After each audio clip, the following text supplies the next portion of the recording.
Okay, you can go. All right. So, I'm going to introduce myself to the people that don't really know. I get called many things, or by many things. Babe, sweetie, honey, dad, granddad, Smoothie. and even Karl. Just for today's, you can, or I go by, and you can refer to me as Karl. So, the reason for my little presentation is focused more on the right to travel, but it also extends to what to do once you want to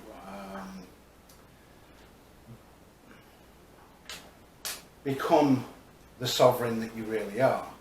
Once you realize who you are, and then you want to be that person or that man or woman in society, because most of society hasn't got a clue. So you're going to come across people that are going to fight back, and all of us have got experiences already of exactly that. So my perspective is from the point of a former police officer. I was 13 years before being medically retired in a police force in northwest England, in the UK. I studied a lot of law, obviously, at the time. I asked a few questions, as I've always done. I've always been that person from 8 years old, asking questions and asking why. My teachers hated me.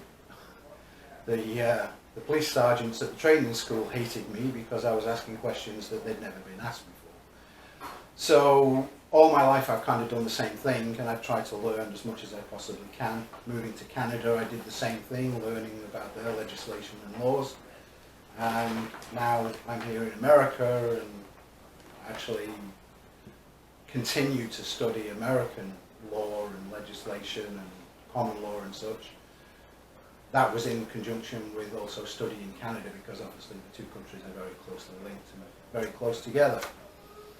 So now that I'm here, what I do is I try and teach people a certain set of procedures and processes and an understanding of how you should be dealing with these other people. Now typically any kind of legislative, legal process against you is going to come at you with either requiring evidence or has evidence and is going to proceed against you with that evidence. So what your intention is to rebut that presumption and that kind of evidence, which isn't really evidence. Legislation doesn't apply to us in that regard. So you have to have as much information and counter evidence that rebuts any of their presumptions so that you can stop it dead. So everybody's talking about fighting in court, fighting the judges and fighting whoever, and it's going up the chain, and they're talking about AGs and Solicitor Generals and all that crap. You're too late once you've got to that point. Way too late. My whole concept is you deal with the first line, the guy who or the girl who is coming at you and has some kind of a presumption of authority and believes that you're going to, or you've done some wrong, and they have the power to write you a ticket, arrest you, or whatever. So the idea is to deal with it right from the very beginning. Now, in the case of the right to travel, anybody who is throwing off the shackles of slavery is probably the best word, because that's what you are, or if you want a little more polite version, you're all in indentured servitude. And that simply means that you're in contracts that you don't even know you're in contracts with. So you have to shake all of that stuff off, realize what those contracts are, revoke them, and rebut any kind of attempt to enforce those contracts against you after that fact. Now, one of the problems, obviously, and something that people try and do very quickly, they want to invoke their right to travel. And the right to travel is one of the ones that will get you into trouble, because you're going to come across a cop on the street somewhere who thinks and knows in his mind or her mind that you have committed some form of offence, and he's going to stop you. Now, in my case, I transferred, well, it wasn't even a transfer. I travelled from Canada into America with my own private property, my own automobile or private conveyance, which also had a private plate on it. So, to some extent, it's a little easier for me to keep the cops at bay, because they see the Ontario plate that's on it and, you know, they don't bother. A private plate that most people are going to use is totally private, made up, you know, has no reference to any kind of state, and then the cops are going to stop you. The idea that I put together is to try and stop the cops right before they go too far. And what I've done is I've created a document that is my little evidentiary package that rebuts their presumptions and gives them the opportunity to read through this, and they're either going to continue with their assault against me, and then I have to follow up later, or I'm going to hopefully provide sufficient information that they're going to back off and leave me alone. That's the intention. Now, the reason I do this is because we've all seen well, I assume anyway, many of us have seen all of the YouTube videos of how not to do it. Those, funnily enough, seem to stay, I'll pass this around in a moment, those seem to remain on YouTube for everybody to see. But you know, you've seen so many of them where a driver is, or a sovereign is stopped, gets all aggravated, irate, belligerent, cops smashing the window, dragged out of the car, cuffs, 15 cops show up, you know, not the way to do it. So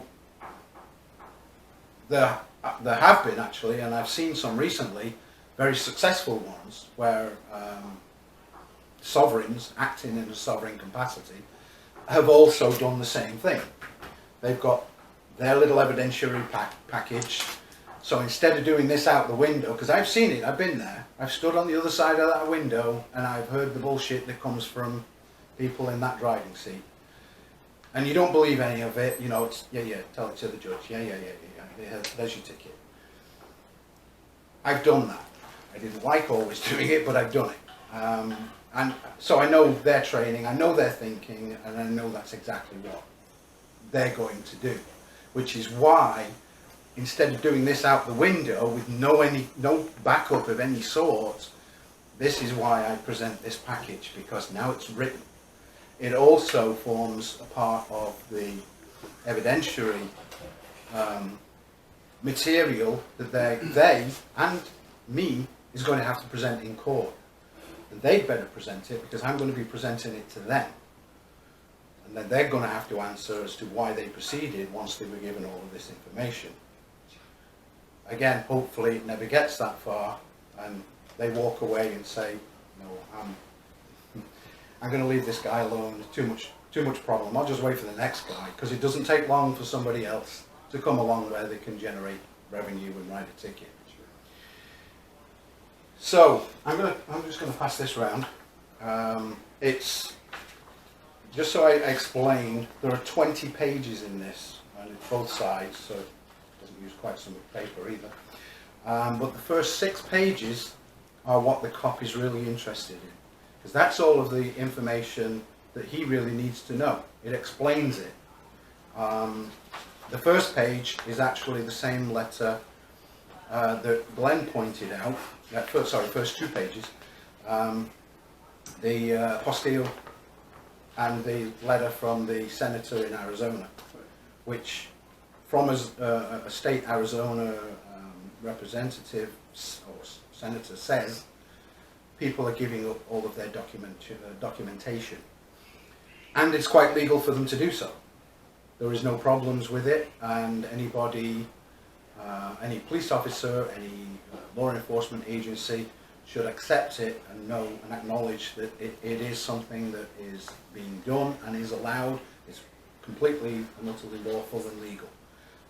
Right at the very beginning, it's pointing that out on the first couple of pages.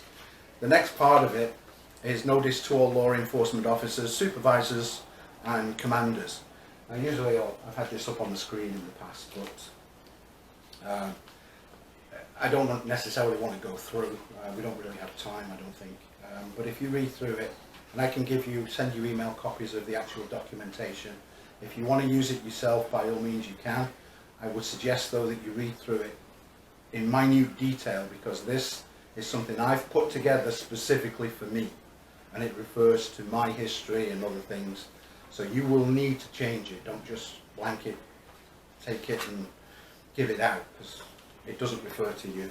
So if you want to pass that round, I'll see if there's Can we another get one. a copy of that, like emailed to us? I can email you. Yeah, of course. I can. Anybody who wants it, needs it, they can get a copy. So the whole idea behind this is it points out that I am, and I have this sign. First thing that I have is this sign on the back of my car. On the window or on the... It's on the back window. Now it's tinted and it's slanted, but they can see it, especially when they start walking towards the car if they haven't already seen it, because usually they follow you for a little bit, and there's plenty they can see. So this is what I have. Instantaneously, I'm giving them notice that this is a private conveyance. It's a private car. It is not a motor vehicle. I'm also saying that it's not for hire or reward, so there's no livery, there's no taxi. I'm not getting any kind of profit from my use of that car on that road. I'm also saying I'm not engaged in commerce or transportation. Now, the reason I use that private conveyance, not for hire or reward, at the very beginning part, is that was specific to legislation from England. It was in the very beginning, and it may well even refer to legislation over in Canada and in America. It does here in the U.S. It does refer to that. Yeah, and I believe it does in many, because there's different highway traffic acts, road traffic acts, whatever they are per state, and they refer to them differently. But that certainly is language that they should recognize, and very definitely the last part, which is commerce and transportation.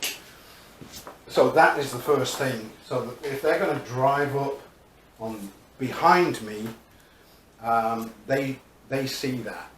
Now, I've been doing this now in America for, it's practically 4 years.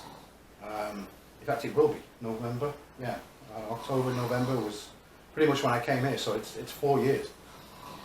I had previously never been stopped. I've been followed sometimes for a long time, like 10 minutes, traveling down the road with a cop behind me. And then I turn off somewhere, and then they turn off or carry on or whatever. So nothing's ever been said, nothing's ever been done until this year. I don't even remember, was it June? I think it was, anyway, it was summer this year. So pretty much almost 4 years in. And I get to travel down into South Jersey, and I'm almost at my destination. As I'm coming off the highway, I have one of these cell phone sticker things on the windshield. Unfortunately, it wasn't just the sucker one. They had some glue stuff that was on there too. And because the sun was so hot over a period of time, it actually melted it. It fell down. Didn't completely come off, but it fell down and was kind of swinging. Now, I was still steering the car at the point, so I wasn't going to drag it out off the windshield. So I thought, as soon as I pull over a little further on, then I can get rid of it. as luck would have it, or not, there were two cops on the side of the road at a traffic lights and a fairly major intersection as we were coming off the main highway. One of them was pointed this way, the other one was pointed into the road.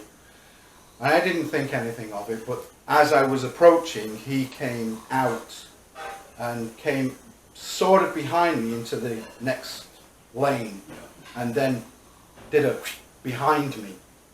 And I saw it and I thought, uh-oh, this looks like it might be the first stop. Now, why would he stop you for a thing hanging there?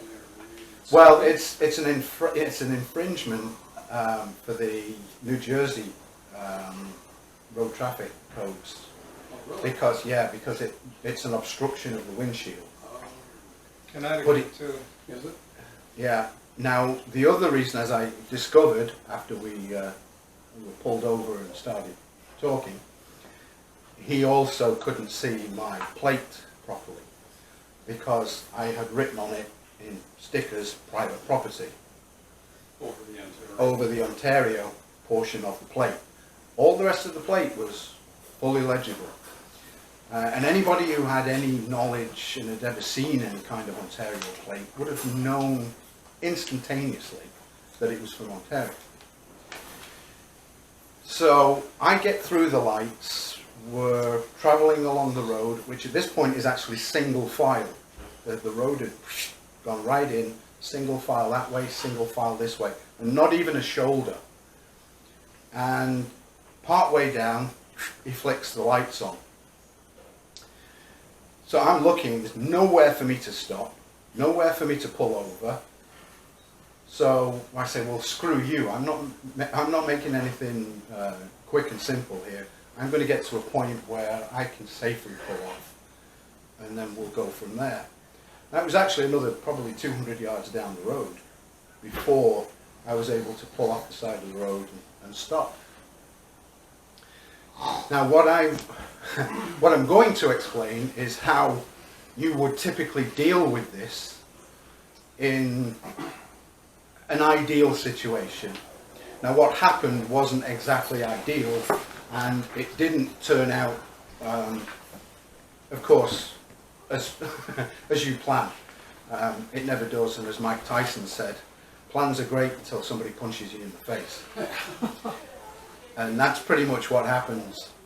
So what I would normally do, and what I've tried to tell people to do, is to confront them instantaneously. So you pull over, you make sure that your hands are in plain sight.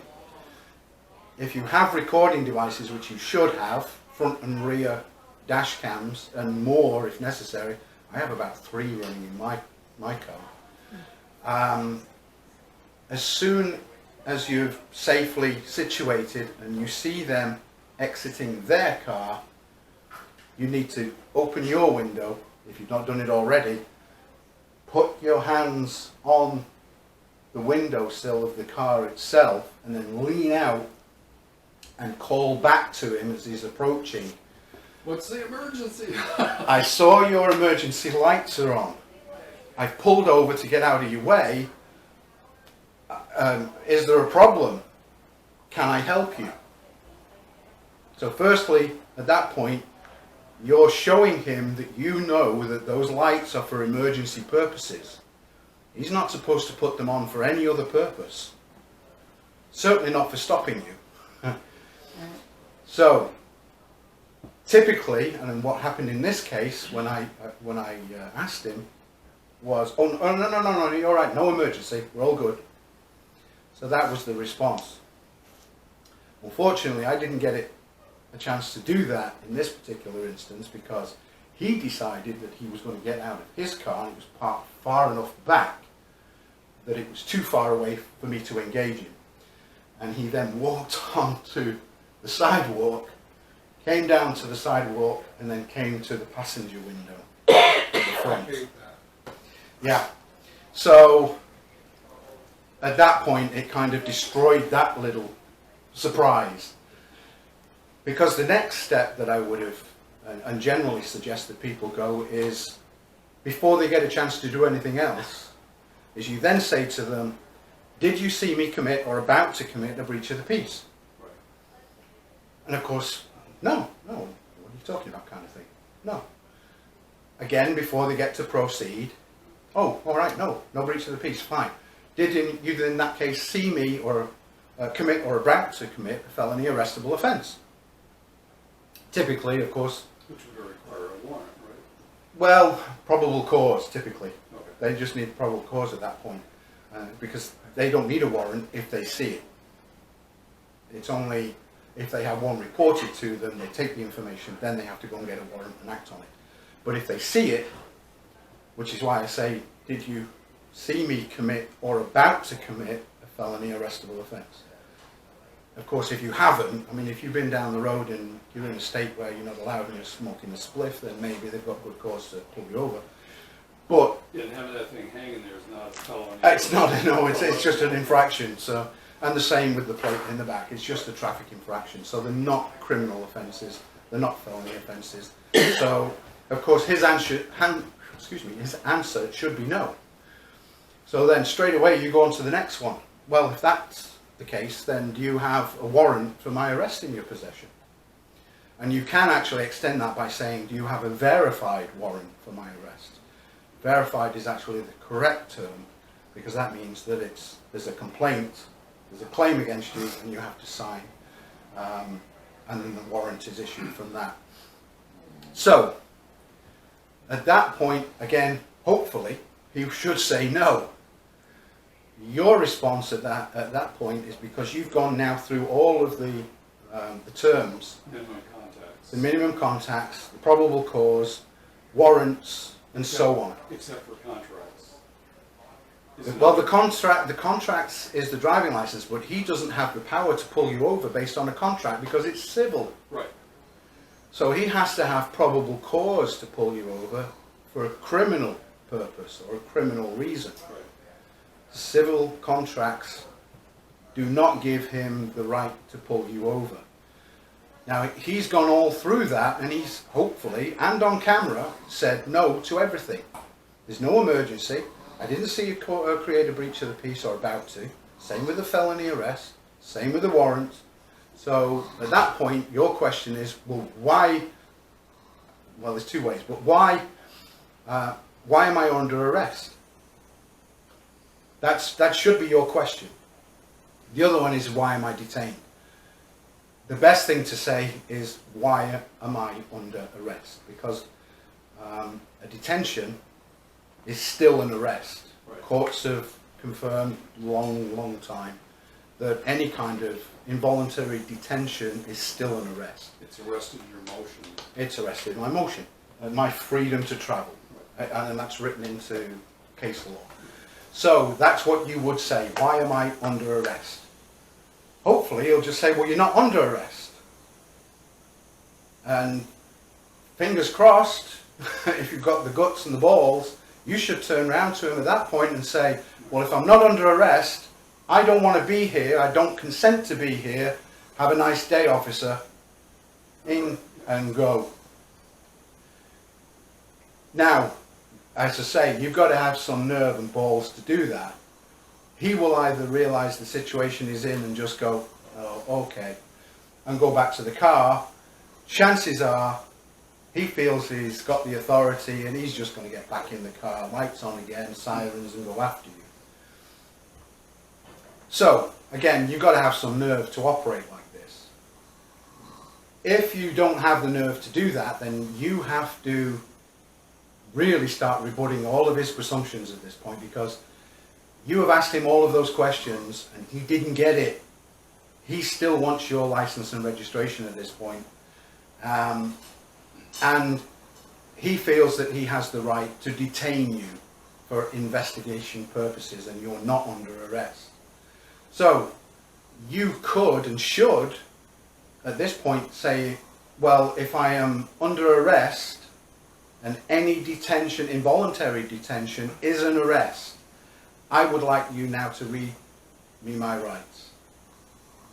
And I'll tell you that I am reserving all my rights and I'm invoking them right now. And the first one is, I don't answer questions. So you're in a backwards and forwards. Your right to remain silent and not answer questions at this point should be enough for him to say, I'm done. There's nothing more I can do at this point. You know, we've gone through all the sequence. He's invoked all of his rights, and he's not going to answer questions. So where the hell am I? I don't have the authority to proceed from here. Unless in this case it's a rookie cop, and he feels he has all the authority to do this, which was unfortunately the cop that stopped me. He was a rookie cop. Now, I didn't get the chance to go through all of this in that process of leaning out the window and asking those questions. And hopefully at some point he would have reached the window and we could have conversed that way. He came to the passenger window, and as the window came down, first thing he said straight out was license and registration. Then, because I already have a common law ID, which is provided to me by another well-known, I guess, relatively well-known person within our community, I got that. And the way I proceeded at that point was to ask him those questions. But at this point, he was leaning at the passenger window. So it didn't have quite the same effect. He'd already initiated his process. And then I was on the back foot, having to kind of defend at that point. So then it became an issue of answering his questions with questions. So I got the ID out. I asked him those questions anyway, at this point, about the emergency lights. And he said, no, there's no emergency. All right, you're fine, we're good. But then I continued asking him those very same questions. Got the answers that I was expecting, and of course it was on camera and on record. I found out later that the main cameras that I was looking at didn't have the audio on, so I was like, but anyway, that's another live and learn thing. I had the same problem. Yeah. So I'd asked him all of those. He was still continuing. He was a rookie cop. He was going to proceed. So I gave him my common law ID, because if I continued, there are two ways you can go. The one thing you do not want to do is give him your driving license, because that is the evidence of the contract that you signed to be a driver on the road, which gives him the authority to stop you, question you, and ticket you if need be. Now, what if that driver license has an endorsement on it, like UCC, without prejudice, UCC 1.207, 1. He would probably not have a clue, especially if he was a rookie cop. I mean, he may not even read the signature. He just sees that there is a signature in that field. He doesn't necessarily, he's not maybe able to read that it says without prejudice. Or it's a signature that may have without prejudice underneath it. To him, he sees the driver's license, and that's sufficient, because on there is a driver number, and that's all he wants for the ticket. Yep. And then the address. So the last thing you want to do is provide a driving license. Now, I gave him my common law ID, which actually has a virtual mailbox address on it, which is based in Tennessee. It also states in definite terms that I have, or I'm claiming and invoking all of my unalienable rights, and states in text on it, Second Amendment. So once I handed this over, he turned around and said, this is a firearms ID, why are you giving me this?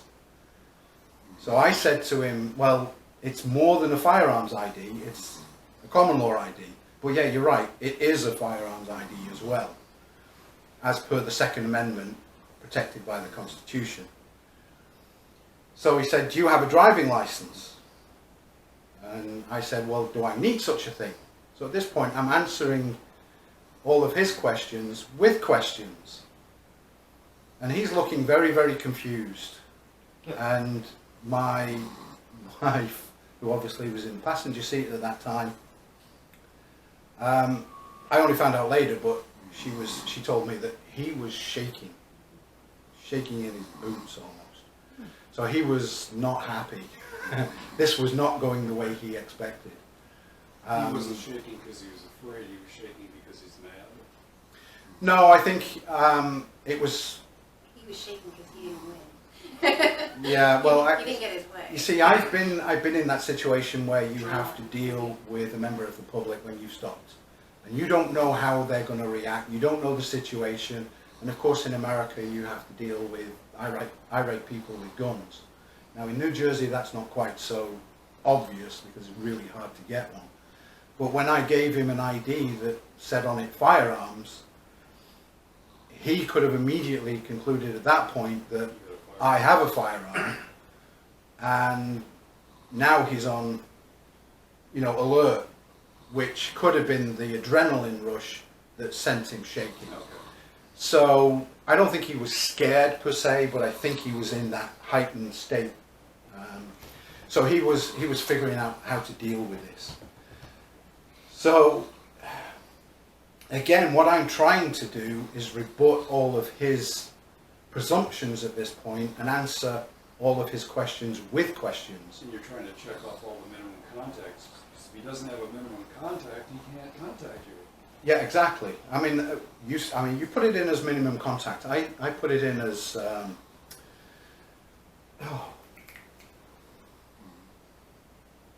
lost it. The other term. Oh, it'll come to me.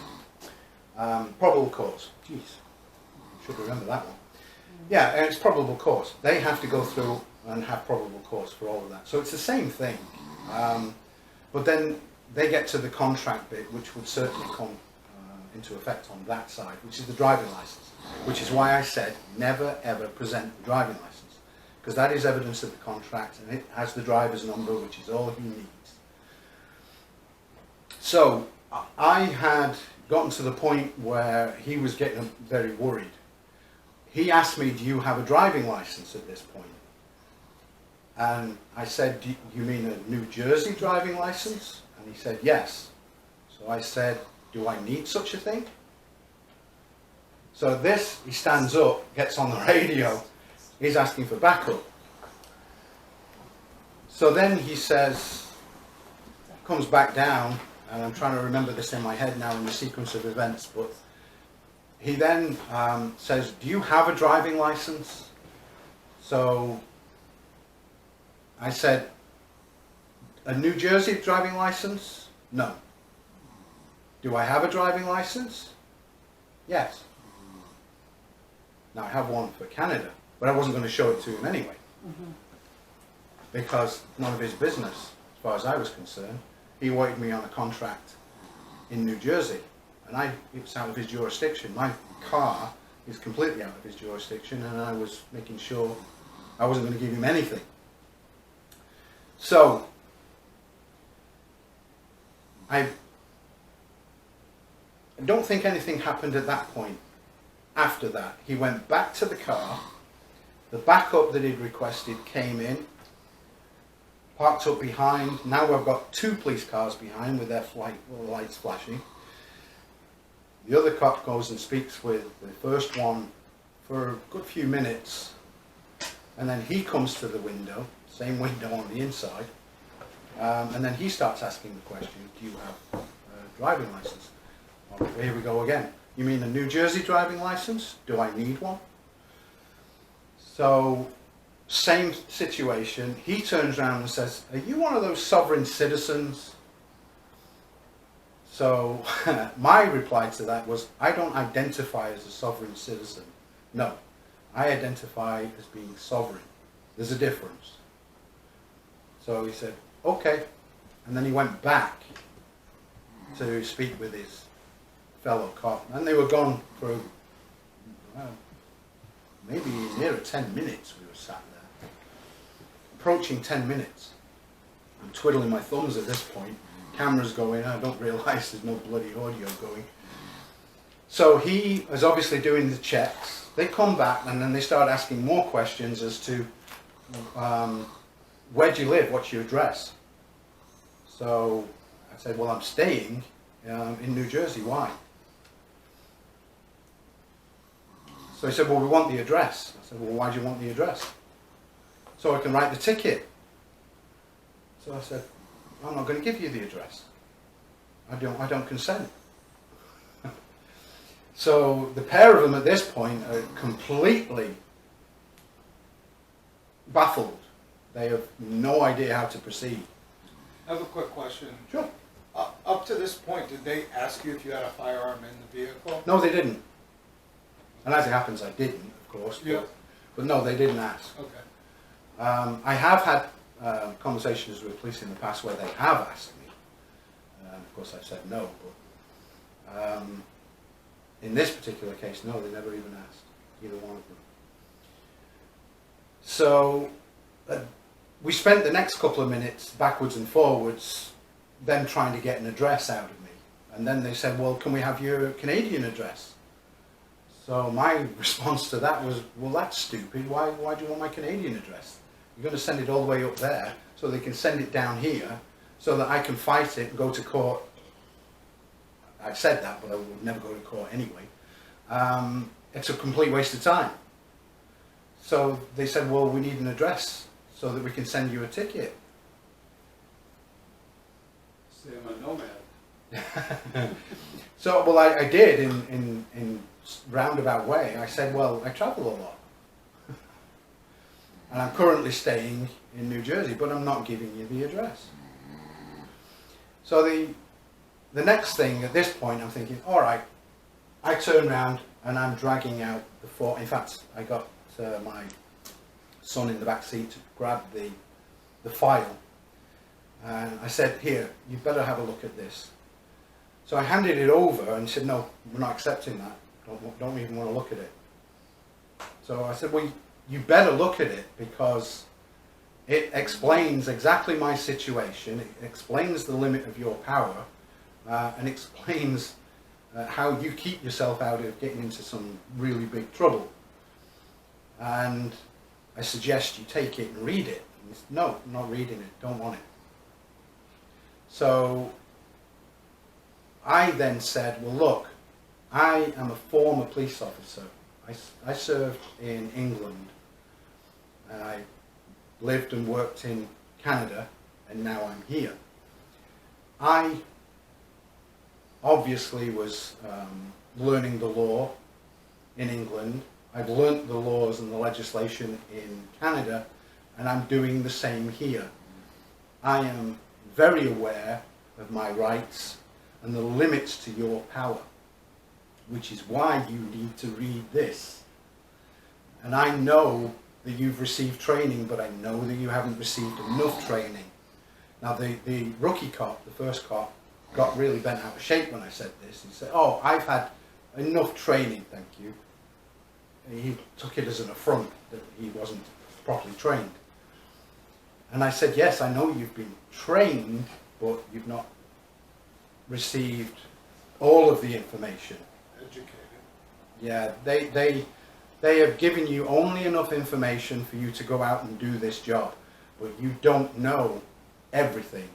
I have done the research and I know a hell of a lot more now than I ever did when I was on the street, and a hell of a lot more than you do now, which is why you need to read this. So anyway, they backed away a little bit, had a bit of a conversation, and then the guy hands me my ID. And he said, we've decided to, what was the words? Give you a break. We've decided to give you a break. So I said, well, now that that's all over, are you going to accept this? Because you really need to read it. What you do after you've read it, I don't care. But the thing is, the idea is you need to know how to deal with people like us when you come across. Because I want you to be aware of the limits of your power. And I don't want you to go beyond that and get, yourselves into big trouble. And I don't want you to be violent or aggressive towards other people like me. Yep. So they took it, and I said, please read it, and then I went off on my way. The point behind the reason why I relate that is because the process that I gave you is something that I suggest people do. The problem is that all those plans went to hell in a handbasket when it came down to the event. Now, my process was thrown off because he came to the window and then he got his process started before I was able to do and start mine. Right. So I had to defend that process. Any other situation can change for all sorts of different reasons.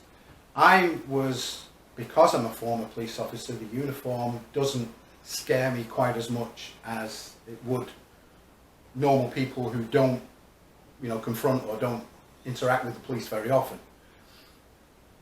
So, Plus you're unflappable with talking to them. You're very calm and smooth with them, so you're not going to rile them up, if you will. yeah, I mean that's part of the advice that I would definitely give too, because if I refer back to the conversation or the comment I made right at the very beginning, we've all seen how not to do it. Right. Because they're all over the internet. They love keeping those on YouTube and stuff. So you know how not to do it. So the idea is to remain calm, not be belligerent, and as much as you possibly can, don't make statements, don't make accusations. Ask, or should say, answer their questions with questions. Because they don't know how to deal with that. They can't deal with that. Because they can't answer the questions many times. And some of the questions that you're asking, which are the default questions that I mentioned, put them at a complete disadvantage when it gets to court, for the simple reason that it blows their probable cause right out the window. There's no emergency, there's no breach of the peace, there's no felony arrestable offence, there's no warrant. So why the hell are you arresting me? There's one that you didn't include in your minimum contacts, but you actually covered it, and that's the fifth one would be no contract. They had no contract. Now let me just finish real quick. Yeah, go ahead. The thing about the contract is, there was a guy up in Minnesota that had the same thing happen, and he did the breach of the peace, he did the emergency, he did the warrant, and then he said to the cop, he said, so then you stopped me to try to create a contract, didn't you? Yes. And if you're trying to create a contract, we're going to have to do a federal removal and take it to federal court because you're violating my rights, my civil rights, by trying to establish a contract by stopping me illegally. Yeah, and certainly, I mean, this is a process that I have put together. Information like that can certainly be added. You can use, whatever circumstance, and you may have to do that on the fly. See, as part of the stop. But they were actually trying to create a contract with you by asking for your driver license and Yes. asking you for your address. Yes. And what you said is, I don't consent, and that's Correct, yeah. That's exactly the right thing to say. Yeah. I don't agree. I don't consent to these proceedings, and I don't agree to contract. Yeah. Now you've already rescinded the contract within 72 hours, so they have no contract. Yeah. that's what you say to them. Yeah. No, well, I didn't really clarify that, but that was the reason why I say I do not consent. It was perfect. Yeah, because it explains Yeah. and says during the course of the conversation. But again, it's recorded. It's recorded on my side. It's probably recorded on theirs. Yeah, the only reason I'm emphasizing that is for these guys who, the four minimum contacts that we look at are breach of the peace, emergency, a warrant, or a contract. They're going to try to pretend that they have one of these things to make it legal for the stop. Mm-hmm. But they're going to do the contract part. They're going to try to get your driver license. They're going to try to get your residency, and that's how they establish the contract. And that's why in your driver license, if you have one, if you end up giving it to them, it's good to have what I call an endorsement on there. Either your signature, like I showed you on mine, where it Yeah. says without prejudice, or below the signature, above the signature, you write without prejudice, UCC 1.207/1.103. So let me ask you a question. So I just had to renew my license and it's not on there. Could I take like a label printer and put that on there? Or does it have to be on the Lose your official? license and Yeah, get a new one. Okay. get a And replacement. the Yeah. paperwork that you're gonna email me is gonna have that information that you just said on Well, yeah, because it points out in kind of roundabout terms, it explains that they don't have the jurisdiction.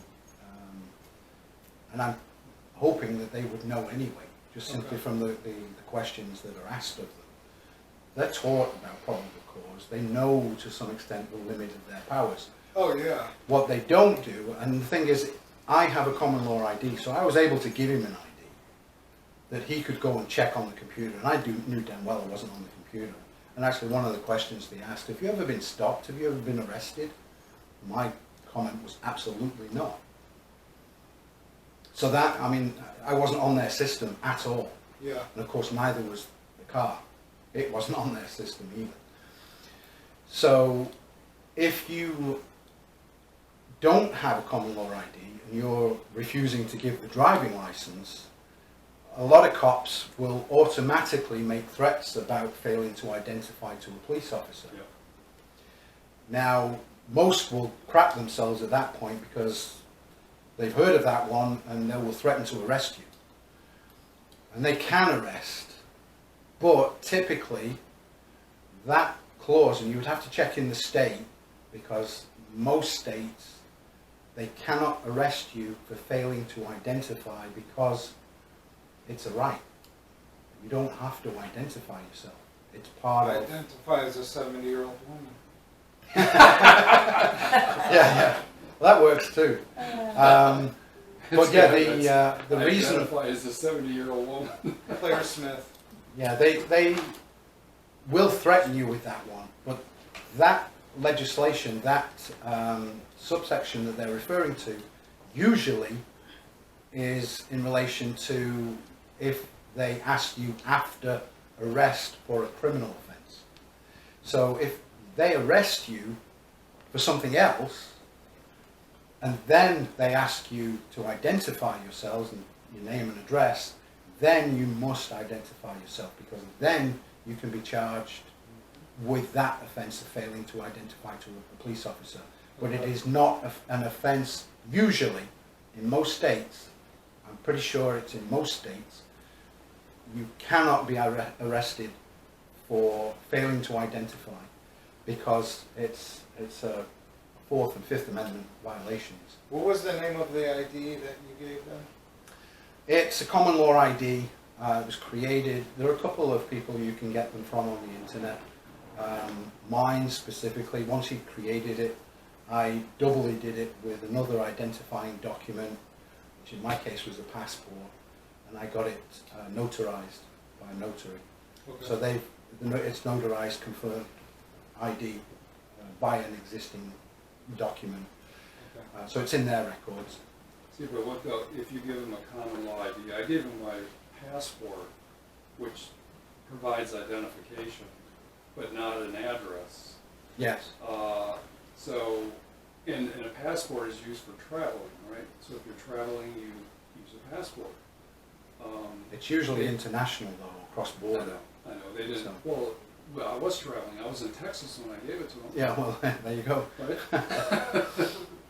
So it is international, and but what they want is an address, and they want a driver license, because now they have a contract. So if Yeah. you go through the first three, the breach of peace, the emergency, the warrant, or the felony associated with that, Mhm. and they don't have any of those, then what they are, they're conservators of the peace. So what are you doing stopping me for what? It's an infraction. Everything else is just a contract. You're trying to establish a contract by getting the driver license and the residence? I'm not Yeah. going to give you those things to establish a contract. Well, I mean, yeah, I mean that's certainly part of a conversation, but usually I think if you ask you get to the point where you're saying to them, why am I under arrest? Yeah, They will say you're not under arrest, and they may clarify that by saying you're detained for the purposes of investigation. And you say any involuntary detention is an arrest. So I ask again, why am I under arrest? And then if they're not going to, okay, we're done, have a nice day, sir. and you could say, Then you have to keep on top of them. yeah, am I free to go? If I'm not under Well, arrest, yeah, well, that you would force the issue by, as I mentioned, saying to them, if I'm not under arrest, then I must be free to go. yes. So how, But don't ask them, am I free to go? Oh, okay. Because if you do, they'll say, no. And then Okay. you're stuffed. What do Okay. you do? Okay, I see. I mean, you could say, well, if I'm not free to go, then I'm obviously under arrest. Yeah, And then you can clarify it again by saying, if that's the case, then you have to read me my rights. right. And I'm informing you now, I reserve all my rights, I invoke all my rights, and the first one is, I don't answer questions. And I will not identify myself, because then you're into Fifth Amendment violation Right. by self-incrimination. so will that common law ID get you through the HR 1278? So that way, like right now, as of today, if you want to fly or go into any government building, you need to have a star on your license. It's called Real ID. Real ID, yeah. So- Now, your question's actually pretty good, and the reason it's not a bad question is because I have heard back through Catman that it has been accepted by other users by the TSA, Okay. but I don't know if that is in the case of Real ID states. It might be in other states that are not. Well, I thought it was federal. I thought Real ID was. Well, I'm not Federal. sure. I'm not sure because the Real ID is, some states are not pushing it. Like New Jersey have been pushing it for a while. Yeah, But Connecticut. as Florida, well. yeah, Florida, I don't think it's even talked about down there. Texas may be the same. So yeah, it might be federal, but it's not being pushed on the states. Yeah. Because it's all done through the driving license typically. So, and the driving license is usually done through state motor vehicles. So, I do know that it has been accepted by TSA on at least two occasions that I know of. So people have used it for that purpose. Obviously not for international travel, but certainly domestic We were travel. worried when we were going to Jamaica because we thought it went into effect last year.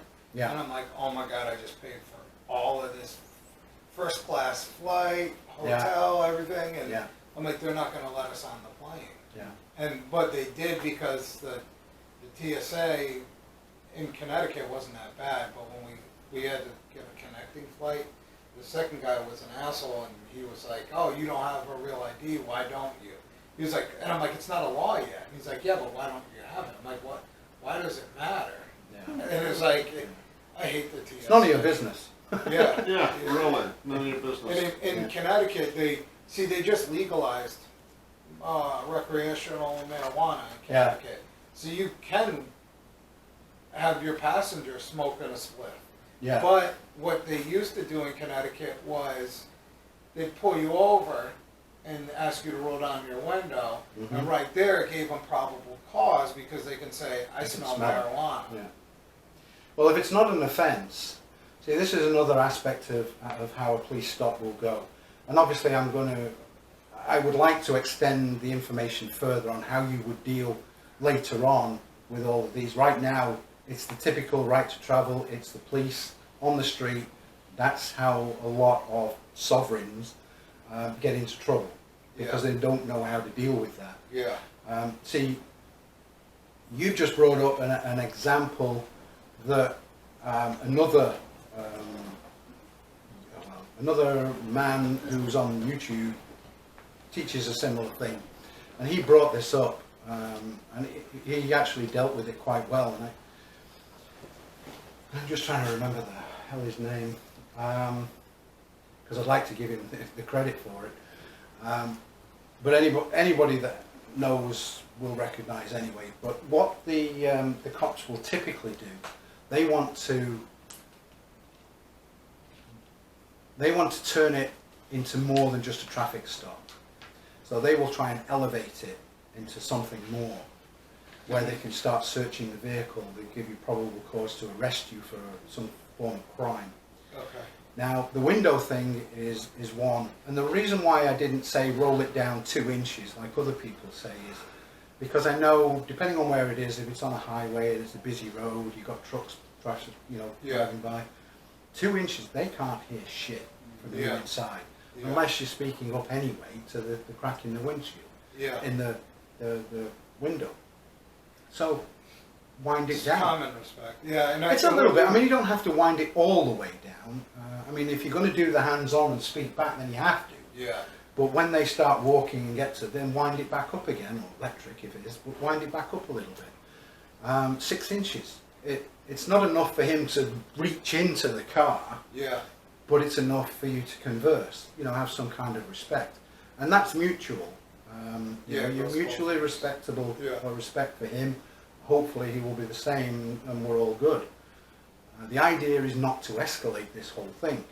And he will, if he really, really wants to push this, he will try and escalate. I smell alcohol. Yeah. Or I smell marijuana. That's not so much these days because it's been legalized in quite a few states. But alcohol, most certainly. That's one of the favorites. I smell alcohol. Step out of the vehicle, sir. Yeah. Or madam. And then what do you do now? Now you're at oh shit point. What Eddie Craig does is he says, I rebut. Thank you. It was Eddie Craig. What does he say? I what? No, what he says, no, he doesn't say I rebut. What he says is you have to jump on him like that. Yeah. Instantly, because you have to answer. And when he or she makes the allegation that they smell something on your breath or they smell alcohol, you have to turn around and say, officer, that's a patent lie and you know it.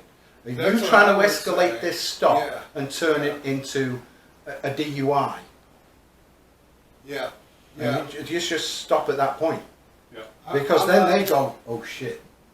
I'm not a jerk in any means, but I haven't had a sip of alcohol in 5 years, and I don't smoke marijuana. So if he said that, I would probably be a complete dick to him at that point. Well, this is why you have to jump on them. You have to know how to deal with them. And this is the whole point behind the talks that I do, because I try to explain the best ways to deal, because that's exactly what happens on all these YouTube videos. It gets to the point where somebody just wants to carry on. Yeah, you know, and now they're starting to say, well, you're drinking or you're smoking, or I see something on that back seat. Yeah, and I think when you said the police officer was shaking, I'm sure some of that had to do with the fact that he was like, you got to be kidding me, this is a simple traffic stop and now I'm going through all of this.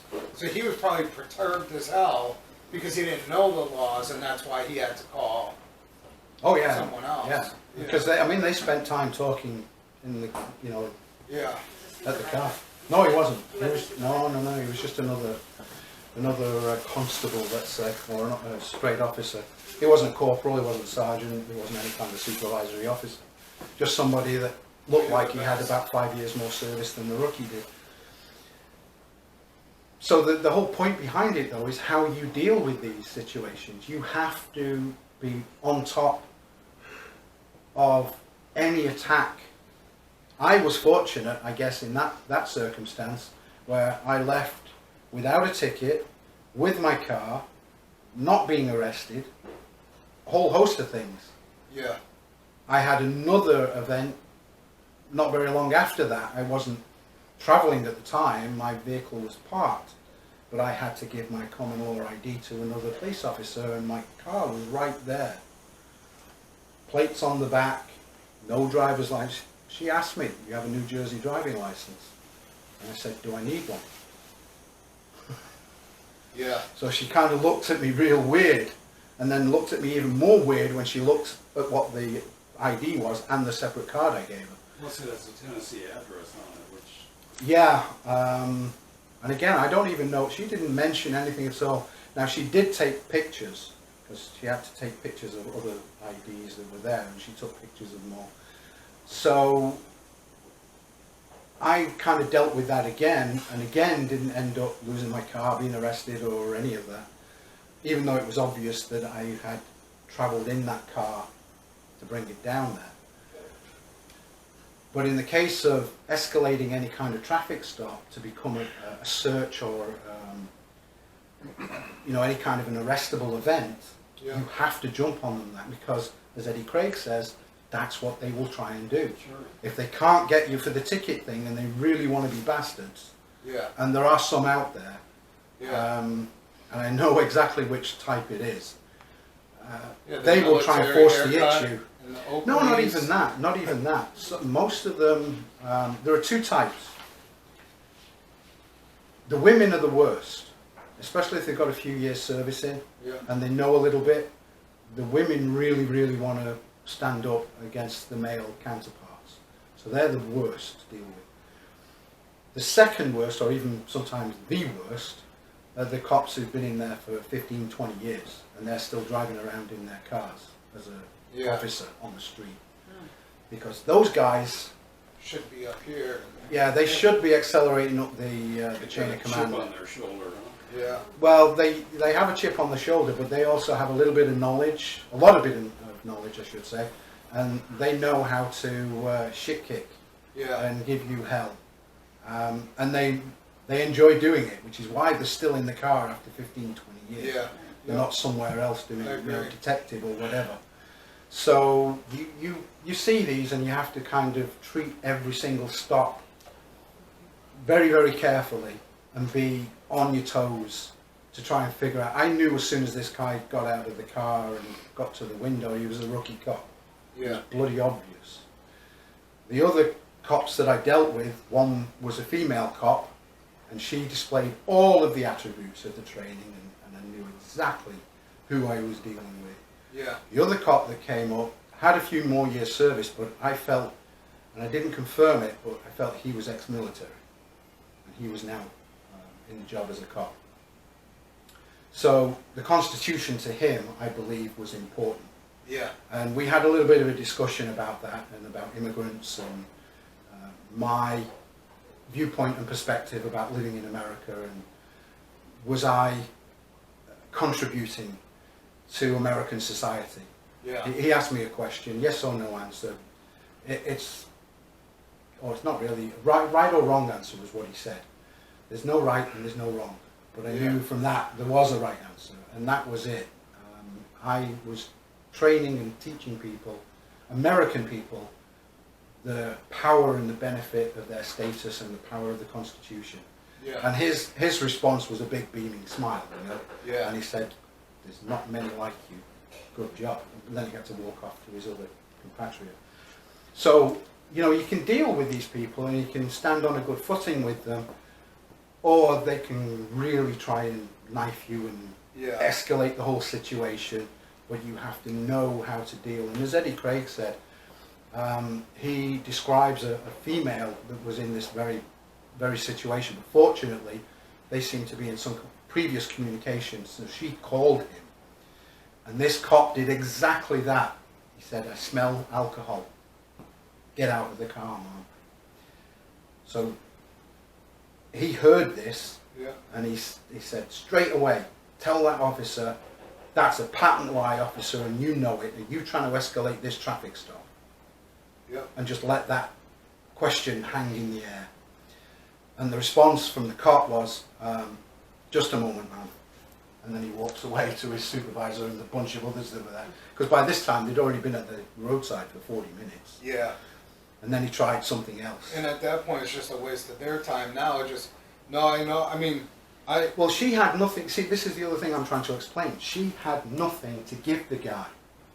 I turned around and give them the form. Say, "Look, if it's getting to this point, you better read this." Yeah. Now we're on the clock, and I'm telling you it's $1,000 a minute, as confirmed by Traficant versus Tampa. So we're on the clock. We've been here 20 minutes now. Maybe. So you're already into me for 20 grand. And the job won't protect you, because at this point, You've already told me it's not an emergency, there's no breach of the peace, there's no arrestable offence, there's no warrant, and I'm not giving you a driving licence, I'm not in contract with you, and I don't consent. Yeah. So you've already told me I'm not under arrest, I'm being detained. And I'm telling you, I don't want to be here, I'm being detained against my will. Yeah. So you'd better read this, read it good, or let me go now. Yeah. I mean, there are ways And you you're can going to have to tell if the escalate cop's it a little gonna do bit so, that. so you can get out of it. Yeah. You can push that so far with certain officers, others you're going to have to be really nice about.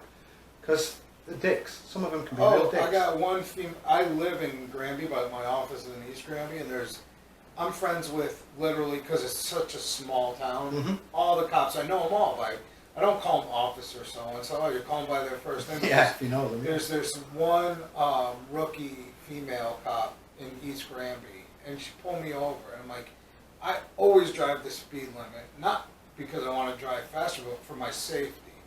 Mhm. And she pulled me over because my daytime running light was out. Yeah. Now, by law, you don't even need to have daytime running lights, so you can't. And then she Actually, calls. no, the daytime running light for the license plate is a requirement. Oh, it's the front left headlight. Oh, that's driver's different side. then, yeah. Uh, But see, this is another thing that I've mentioned it in the past, and I didn't mention it now, but they will find a reason to pull you over. Oh yeah, definitely. Doesn't And I matter, find they a will reason to find piss them something. off. I kept calling her sweetheart. She was getting so mad. I called her hun. Then she calls like back up, and I'm like, sweetheart, we already went over this 3 times. She's like, it's Officer so and so, and I'm like, honey, don't get so upset. I'm like, you're acting so emotional. Let's Yeah, just, yeah. you know, like. So I wasn't doing any. I was completely within my rights. I Yeah. wasn't cursing or swearing. I was just having fun with it. Yeah, but that's it. See, the training and the psychological profile, Yeah, female cops can be the worst yeah. because they really have to compete with their, the fellow officers, male Or officers. feel like they do, yeah, Yes. yeah. How would we report a felony at that moment? Just for fun. Well, there are 2 ways you can do it. You could call 911, or what would be better would be to call the sheriff's number, because it's not really an emergency. 911 is really I for think the emergencies, sheriff, and the the sheriff's sheriff. number would be helpful. Yeah, well, you need to know as well. You kind of have to be prepared. Everything you do is preparation.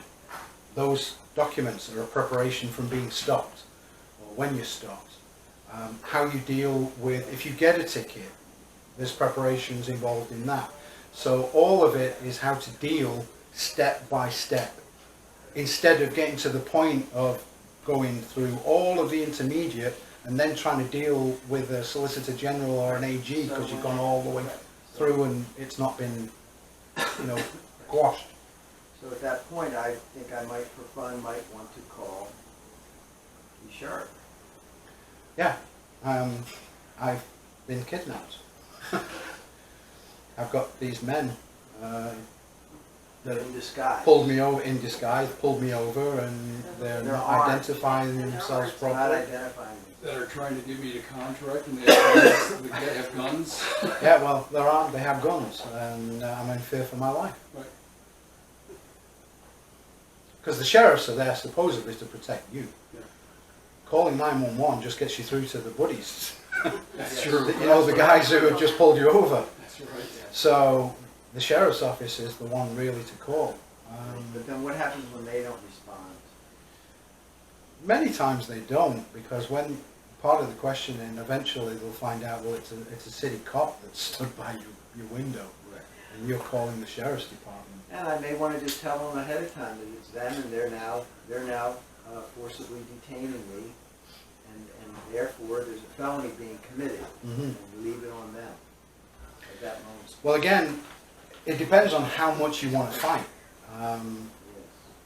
because there is quite possibly, depending on the cop concerned, a point where you just have to hold your hands up and say, Just pull out that. let's deal with this down at the station then. No, I would go. and then you have to be prepared for that eventuality. I'm going to be peaceful because my documentation already says peaceful and peaceable travelling the country. I'm not belligerent. I am not against you as a force or as the police in any way. You seem to feel that you have some kind of an authority over me, that you want to do some or proceed with some form of prosecution, that I don't believe you have any kind of authority. And if you're insisting on taking me down to the police station, then I will go on threat of violent assault or possibly death, because you have guns and I don't. You know, and I know how trigger happy some of the cops can be. Whether you want to say that's a different. Thank you for letting me know. But then you would be down at the station. Then you would be trying to deal with what's the cause for the arrest. You also have to deal with your vehicle as well, your car, because at that point they have the ability to search your car because they have the power to search on arrest, and that's where they arrested you, or just outside it is where you came from. So they have the automatic ability and the power to search that car. Not before, but certainly after they do. But the problem with the car is as well is they can see, if they can see you, they can develop probable cause that there is something that is generating an offence, which then gives them power to proceed further. So again, you have to be careful what's visible. Yeah, when they searched my car, in the trunk they found a Secret Service gym bag that I have back there, and the guy didn't know whether I was a Fed or not. So he treated me pretty nice. Now those Yeah. would be good to sell on YouTube. Yeah, no joke. Right? Yeah, so Secret I say Service. dealing with all these different stages is how you must try and deal. And the idea realistically is to limit your exposure to them and remove yourself from exposure to them.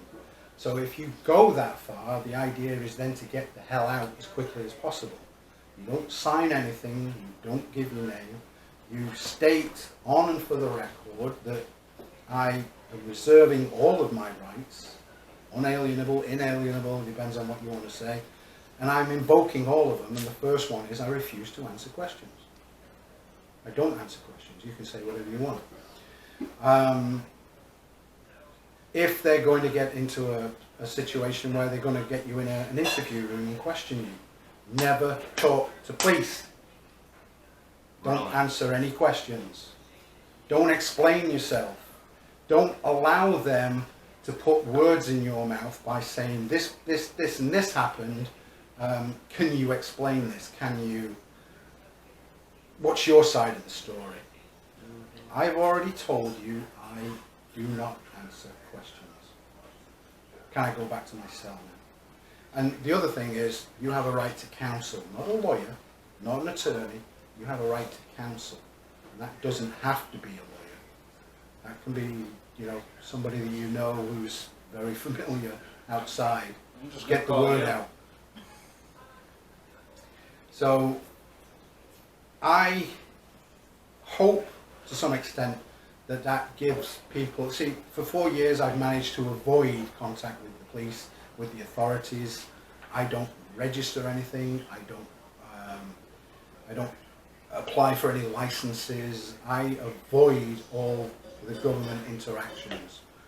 So they have no driving license for me.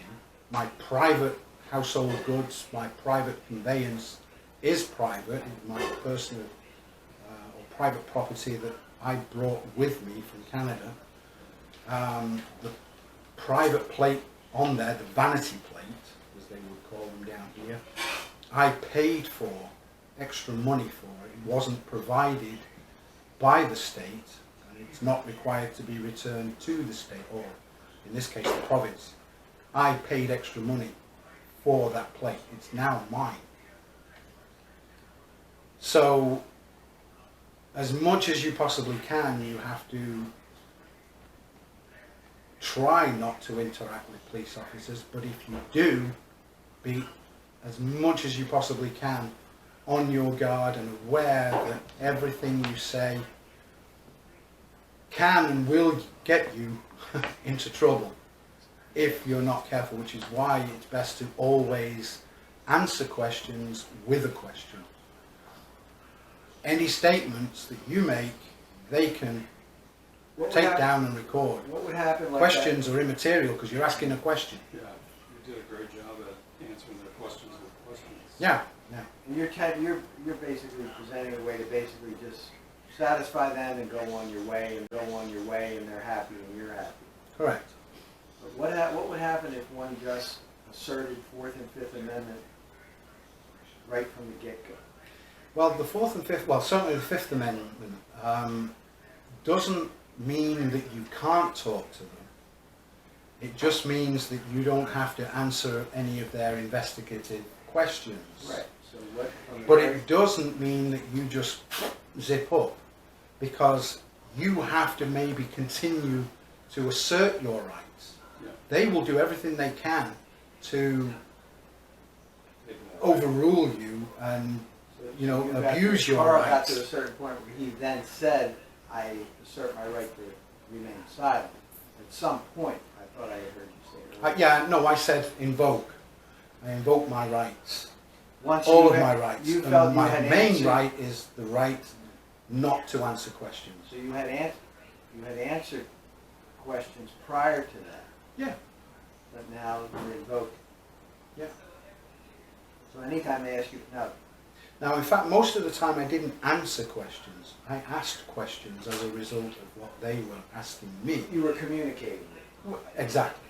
But the idea is try not to answer any of their I questions. understand. Always try and respond by asking the And question. they try to spook, get you to answer quickly, which take as long as we need to think about what our answer Yeah, is. because right now, I mean, I'm familiar. They don't really scare me as much as a normal everyday Joe would be scared because of a cop pulling them over. I'm more familiar with them. Now, that's not to say that I'm not still going to go, a cop's got his lights on and he's pulling me over, what the hell's going on? Who am I going to get at the window? Because I have no idea. And I have no idea what's going to happen. I have to be the same as you guys at this point, on my toes, ready to deal with what the cop's going to throw my way. So, I mean, in this case, it was a rookie cop and a hardly rookie cop. You know, so maybe I was fortunate in that regard, but I've seen it where the rookie cops, they don't give a shit. I've got the power, you're under arrest, let's go to the station. You know, how do you deal with it? You can't at that point. They've made up their mind.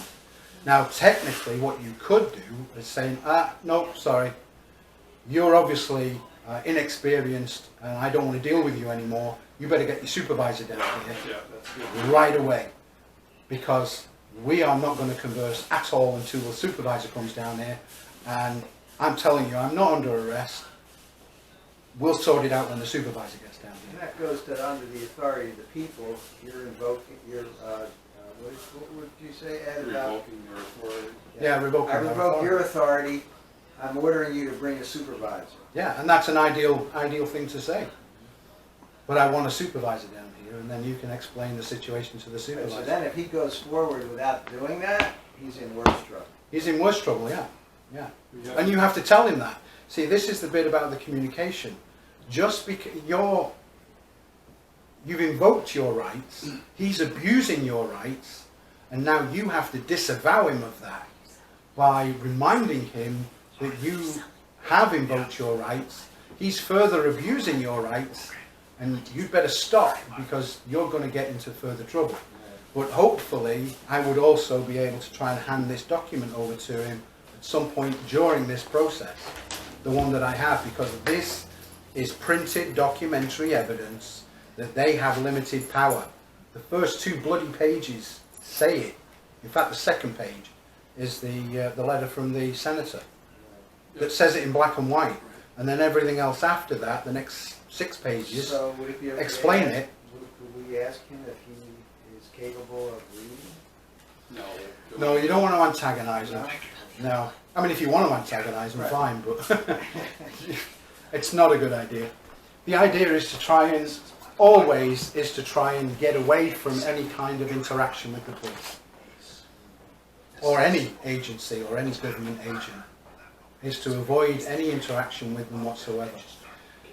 Now, as far as the last thing that I mentioned was don't talk to police, that really is any time. You don't tell them anything other than you are reserving your rights and invoking your rights, and that you are continuing to remind them that your rights are paramount and stop trying to abuse me and my rights. So you have to talk to tell them that, but that's all you should be doing. Do you ever talk about them losing their qualified immunity? When it gets to it, there are parts in the conversation, I mean, we had this talk a little earlier on. Or did I miss it? Yeah, I mean, it was only a brief thing, but again, it comes down to the document.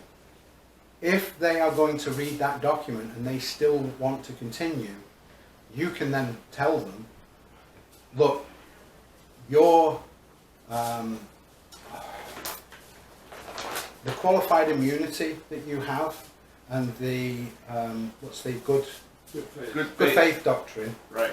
is out the window, because I've told you where you are abusing my rights and you don't have the authority or the power to do what you're doing, and you're continuing to do it.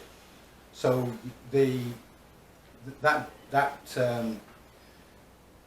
that makes you in the wrong, and I will make sure that is provided or brought up through this process as evidence against you. So again, that's something you have to bring up to protect your state, your rights. So that doesn't mean staying stum, not saying anything at all. But the only thing you should be saying is in defense of your rights and further invoking your rights. That's all it should be. So, is there anything I missed? Anybody have any questions? That last part about the qualified immunity and the good faith doctrine, I think is important to... Absolutely. Yeah, I mean, again, if it comes up, you might have to verbally inform them of what they are doing, the lack of authority, the extent of the authority that they actually have, and the fact that they are in breach of that and are abusing you of your rights. Right. If you've got that recorded, and hopefully he's got a camera where it's being recorded as well, once you have informed him, either verbally or through that document, then that good faith doctrine isn't a defense for them. They are now operating outside of the authority and confines of their job, and they're acting as roadside pirates. Yeah, and if, just a clarification for what Nelson said, if you revoke their authority, you have to say, because that would harm me and it would be a trespass on my property. So do you intend to harm me? Yeah. Yeah. It would harm me, and that would be a trespass on my property. Do you intend to harm me? If he continues, he's saying he's intending to harm me. Yeah. Now he's screwed if he proceeds. And he can't, in his mind, anyone who's thinking, in his mind, he would lose the qualified immunity of the corporation to pay for his actions. At that point. Absolutely. Yeah, he becomes Loses now someone personally too. liable, which again is something, it's written in that form, you are now becoming personally liable. The job won't protect you, because you're your bondholder won't protect you. You're operating now outside the confines of your authority. And I'm telling you that you are operating outside of the confines of your So authority. you can't claim ignorance anymore. You can't claim ignorance, and the good faith doctrine goes right out the window. The good faith defense goes right out the window. Because you can't say, well, I believed otherwise, because I've told you right now, in either writing or verbally, exactly where you stand and the abuses that you're aiming and directing to me. Good job.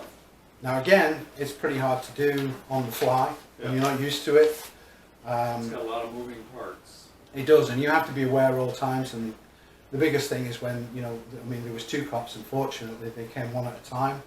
Sometimes they come together, and eventually did come together, but at least they were, and each side too, so, you know, and then sometimes there's like another 3 cars come up, because for whatever reason, you know, we've got a sovereign citizen here, let's all go and have a look.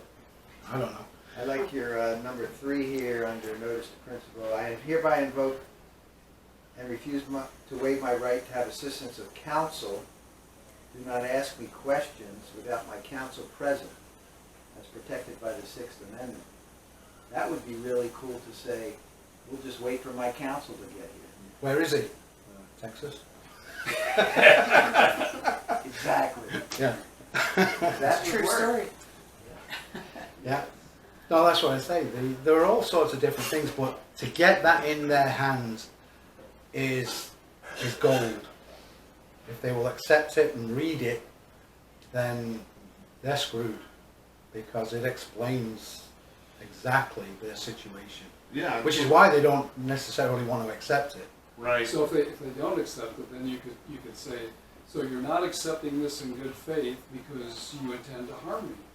Yeah, you could say all sorts of different things that would, yeah. And I mean, And I said in the same interaction that I had with the cops that stopped me, that I'm saying, look, it's in your interest to read this. If you don't want to read it, I am doing this, I'm trying to give you this to protect you, because you will find yourself in financial penalty owing me, and it's $1,000 a minute, and we're on the clock. So and this is going to be introduced in any court case that might- exactly, might- I will be ensue. introducing this, whether you take it or not. I will be introducing this because you refused the evidence as part of your investigation. So you might want to know what's going to be introduced in court. If it ever gets to court, the chances are it won't, because The my idea whole is- point would, I'd be returning the ticket anyway, Yeah, and I won't be going to court. right. So, I mean, I don't know how they could give me a ticket, because there's no driving license number on there. So there's no reference to a contract. There's no give you a contract. ticket for no driver's license. They could. No, but I think this is what Corey was talking about. You know, the young guy who was arrested 13 times for no driving license. Right. Yeah. And he got chucked out of court because Right. he'd never had a driving license. Right. There was no contract. Right. Right from the I very agree. beginning. I agree, but some of these cops are real jarheads. Yeah. And that's what they'll do. Yeah. And you're right though. But the whole idea of this is to keep it from going to court, de-escalate the thing on the side of the road, so you get to go on your way and everybody's happy. Mhm. And so I like what you're doing, that's for sure. And anyways, How about when they Just- order us to, yes, at some point on the YouTubes, get out of your car? That's like when they're about to arrest you, right? Get out of the car. I don't consent. Well, yeah, you have to, at that point, really, you should be saying, there is no reason for me to get out of the car. I'm quite happy where I am. I don't consent to any kind of action or authority that you're trying to Right. impose on me right Right. now. If you feel that you have that authority, then I suggest that we're done, and I want a supervisor down here right now before we interact. Go back to the car. I don't want to have any further interaction with you, Right, it's because rare that- you are now endangering my person, and I feel threatened. Right, 'cause they You're say- armed and I'm not. Because they say, okay, you didn't obey a lawful order, bang. Not a lawful order. I know that's what they're saying. I know, but then you have to answer it. But it's not a This is lawful not a order. lawful order. I don't consent. You're asking me to get out of the car. That is not a lawful order. There has been no crime. Yes. I'm in my property. How For can what you crime- order me for out what of crime- my For what property? crime am I under arrest? Not obeying my order is what they would, some have said. Yeah, I guess. But this is what I'm trying to say about the type of cop that you come across. Some of them will just use whatever they can to arrest, to effect an arrest, and then figure out what the hell to charge you later, and let the court sort it out. Yeah, if they can't get the ticket to raise the money for the town, then they're gonna do what they can to escalate it. Yeah. So you have to defend yourself and deal with it as best you can. I mean, if it comes down to it and you feel that the alternative to you refusing is him smashing your window in and potentially, you know, I would never battening let that you happen. or pulling a taser on you. Never let that happen. Not in a million years would I let them do that. No, no. What was your response? I would draw my weapon. And no second guessing at all. Not at all. My freedom is more important than my life, without a doubt. Yeah. But you have to be aware, obviously, that, see, part of that notice in there also explains that I am well aware of self-defense Yeah. and the limits of their power and my abilities to defend myself and the extent to which I can go to defend myself, which is up to and including fatal. Yeah, Action. I would look at it as if I mean, I respect their job because all they're doing, honestly, is a job. Yeah. Some let it go to their head, some don't. Yeah. Just like every other career, there's good and bad. Yeah. Just like people. But I would look at, I don't give an officer more of, to me, he's the same thing as me. He's a civilian. Yeah, so I would look at it as some thug who was smashing my window in. Yeah. And if I was parked in a parking lot or on the side of the road and a thug was smashing my window and I felt that my life was threatened, I'm going to then defend myself Yeah. in that way. No, I don't disagree with you. I do know that obviously the chances are that you will bring down holy hell against you. Oh, yeah. From that's- the rest of the guys that are going to show So I up. guarantee I won't be breathing by Yeah, the time. but what's it gonna look like for them? They go and shoot and kill some guy because he's defending himself at a traffic stop. He was. But they do it already. Went through a stop They sign. do it already. I know they do. I know they do. So, But if he didn't have a record or anything like I that, have no record. yeah. That's right. I know there's certain defences and things you can bring up and say, why was this, you know, poor driver or, you know, poor civilian shot and killed? right, He apparently had no warrants, he was doing nothing wrong, was right, pulled over for a traffic stop, right, and then got shot. right. And I So, would but it's say too late. I mean, the you're dead state at that that point. you're Right, in yes, I also depends. Like in Connecticut, when I had to take you have to take an NRA pistol course. Mhm. So you have to know all the state laws before you can get your concealed carry permit. So our state laws are so absurd. If someone breaks into my house, they expect me to jump out the window Yeah. before I defend. My grandmother had a 3-family house, and all, like, they used to call it Frog Hollow in Hartford. It was all Canadians, French Canadians. And my mom's side of the family is all French Canadian, and what they would do is generations just keep living in the same house because there was 3 and then a little apartment. Mhm.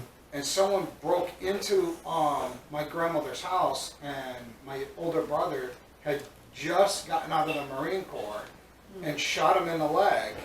And my brother did 3 years in jail for it. They sued the homeowner's insurance because the guy said, who picked the lock, said, I was drunk and I thought I was in the wrong house. Oh, jeez. He didn't get charged with anything, and my brother had to do 3 years in prison. Yeah. And this is what state? Connecticut.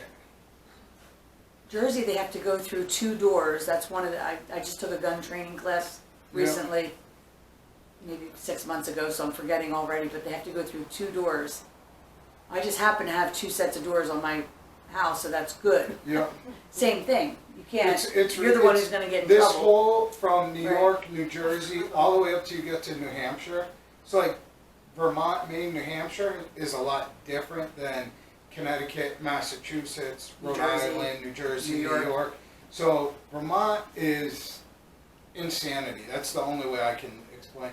So on Second Amendment rights, they're phenomenal. But then like on other things, you're like, how do you let that happen? Maine and New Hampshire, New Hampshire's live free or die, so they're always going to be. And if you look even at the presidential elections, they're primarily a blue state, but it's razor thin margins that they're winning. I think a by. lot of those elections are getting stolen, quite frankly. Oh, without a doubt, without a doubt. I just wanna share this with you guys. So I met with the sheriffs last year in New Jersey, constitutional law group, we went around and we went to the Cumberland County Sheriff. We didn't go in because we would not muzzle ourselves. He would not come out. We have it on recording. We had a phone conversation with him. And he basically wound up saying he stood with Murphy, which is the governor of New Jersey. Yeah. So Rick Martin of the Constitutional Law Group said, cut him loose, he's treasonous. Yeah. You know, so now I go to vote, early vote the other day, and I say to the volunteers, because now there's this whole new voting, you know, Yeah. computer, and you now take your big large ballot and you stick it in a machine and it Yeah. drops down. Yeah. I said, well, who picks these up? Guess who they said picks them up? That cop. The sheriff. Yeah. I said, oh, that's good. And I told the girl the story. She went, whoa. So now we've got the corrupt sheriffs picking up the ballots, Yeah. It's sad. It's sad. and these are physical ballots, paper ballots, Yeah. physically in the box. Yeah. So we it's- are screwed here in New Jersey, at least. Completely. Oh, we're screwed in Connecticut as well. You know what's funny is, even if you look at the corruption that we've had in Connecticut with Governor Rowland doing prison time, you look at Lowell Weicker, said, oh, I won't raise taxes. He raised taxes to hell. But you know what? Everyone kept their pension.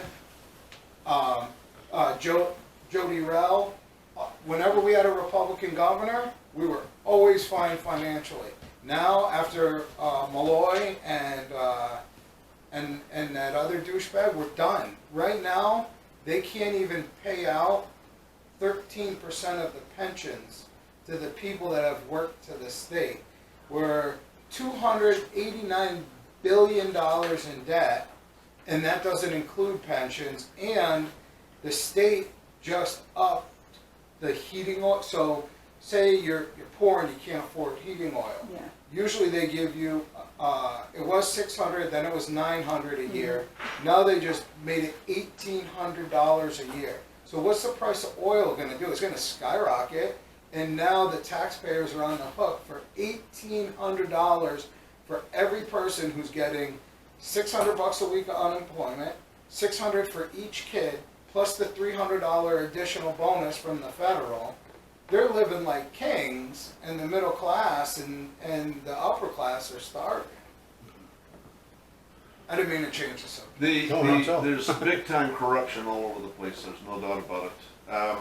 In Texas, there's a story about a little old lady from Texas, a little old lady that's like 70 years old, and somebody dials 911, and the cops come to her door, and they're beating on the door. Open up, let us in. And the little old lady from Texas says, the cops say, someone here dialed 911, open up and let us in. And the little old lady on the other side of the door says, nobody here dialed 911, go away.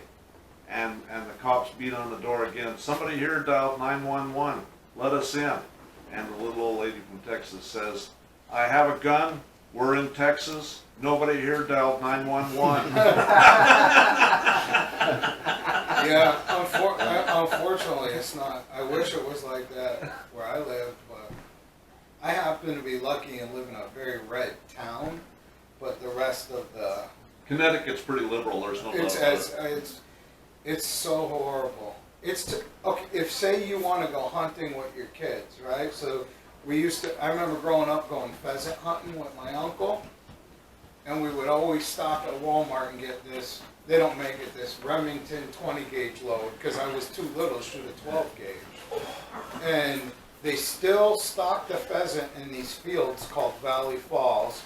And every year they do this traditional thing, and it's through the Connecticut Hunting and Fishing Association to get kids into hunting and fishing. You can't even buy ammunition. You can't buy 22 LR, shotgun shells, without a concealed carry permit. Yeah. They want to take away the guns. Or you can wait it's a 9-month waiting list to buy an ammunition permit through Middletown, which is like where all the stuff goes through, and it's 9 months waiting just to submit your application. It's insane. When I got my pistol permit in Connecticut before I moved to Georgia, it was 5 weeks. When I came back now, 7 months. Same in New Jersey. it's a big, long waiting It's period. ridiculous. Mine actually expired, I had to do it again, expired again. I didn't have the funds at the time Yeah, it's to tough. buy it all. It's like, so I have to do it all over again.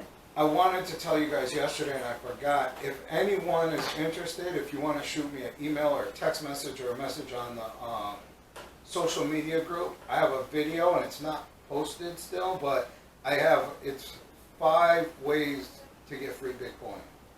So it's so simple, there's one called Fold, and it shows you the link and you sign up, and basically, one's like a prepaid debit card, but you get 8% back in Bitcoin. So for 8% back, there's another website called Lolly, and we actually have the lock on their token. So Lolly's like that browser add-on. There's a bunch of them where like, oh, you'll save, if you use this coupon, you save whatever. Well, instead of getting paid cash back, they pay you back in Bitcoin, and they give you your own personal wallet number. So Lolly's actually launching their own token, and we have the official launch coming on our exchange. So we'll be the only ones that'll be able to offer it. So how do we contact you on this group? Just leave There us a should be message? there's a message, or if you guys want to take down my cell phone or my email, you can do that, and I'll be more than happy to email you guys everything. Our course will be done Friday of next week, so So what's your cell phone number? 860, Wait a minute, let's all get this. 860 yep, 965 Hang on one sec. 965 1835. 1835, and it's Cody Corey. Corey. Are you gonna have to say that again? I'm sorry. 860 860 965 965 1835. 1835. Now And I'm when gonna you text call me, it for a just- second. I'm gonna hang it right up. All right. Or as I say, just text me with your name so I I can will. That's what I'm gonna do. Okay, so Corey, and what's your last name? Kaluna, Kaluna. Kaluna. What's your real first name? 'Cause I- Keoki, Keoki. Oh wait, how do you say your first name? My legal first name is Keoki, Keoki. I just go by Corey, K-I. KEO. Ki. Like on all of my social media sites, it's all under Keoki, but everyone just calls me Corey or Okay. Coach. Everyone, if you'll see on the social media app, everyone calls me Coach. It's So I'm sending you a text. This is Glenn. Is Corey with an E or just? Kori. Oh, K-O-R-I.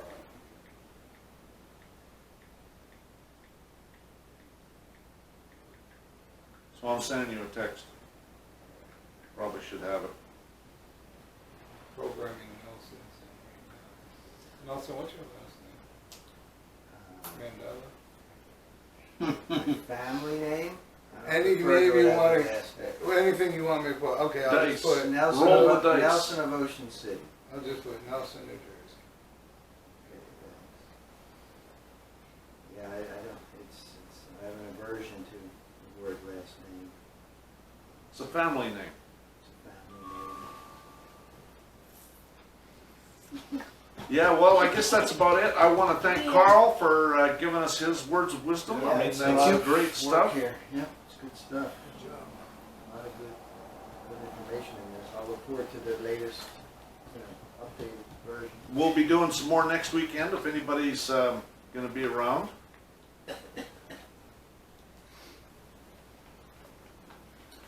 Next weekend, Yeah. I would love for John, my business partner, to come down here. Yeah, we'll come anytime. Yeah, after this, it'll Or probably my be. wife, too. Well, the next time is 6 months from now. And now, also, just before everybody leaves, if you come back, it's half price. So, I think we're doing that, aren't we, Nelson? Yep. Okay. It all goes to So, plan. if My you come family back next- donates the house. And it'll be in 6 months, so it'll be in April roughly. I mean, I'll have to send out an announcement when it'll be. But if you come back, it's half price. Clyde, my email for you to send us that Oh, yeah.